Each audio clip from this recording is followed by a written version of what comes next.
أصعب حاجة هو إن ابنك يرجع مكسور بسبب كلمة أو فعل من حد، والأصعب إنكم تكتشفوا إن ابنكم هو اللي بيأذي غيره. في الحالتين في خلل في الثقة لازم يتحل من جوه البيت. التنمر مش هزار تقيل، ده سلوك بيسيب أثر نفسي بيعيش سنين. دوركم كأب وأم لازم تكونوا الظهر اللي بيسند الطفل والبوصلة اللي بتعدل السلوك. لو ابنك ضحية اسمعوا ليه بتركيز، بلاش تقولوا انت ضعيف او خد حقك بايدك. علموهم لغة الجسد الواثقة، ازاي يطلبوا المساعدة وامتى يتجاهلوا الشخص المتنمر. والاهم حسسيهم بقيمتهم انها ثابتة في البيت ومحدش يقدر يهزها. انما بقى لو طلع ابنكم هو المتنمر بلاش الهجوم العنيف، دوروا عن السبب.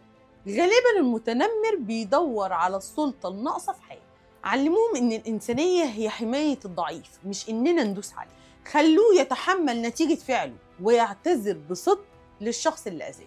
اسألوا ولادكم دايماً انتوا شفتوا حد بيضايق حد النهارده وعملتوا ايه؟ النقاش ده بيزرع فيهم الضمير اليقظ. المراهق اللي عنده هواية أو نجاح خاص نادراً ما يلجأ للتنمر عشان يثبت نفسه، ونادراً ما بيتأثرش بتنمر غيره عليه. عشان كده انتوا في ايديكم انكم تحموا ولادكم من ظاهرة التنمر بثقتكم فيهم وزرع الإنسانية في قلوبهم.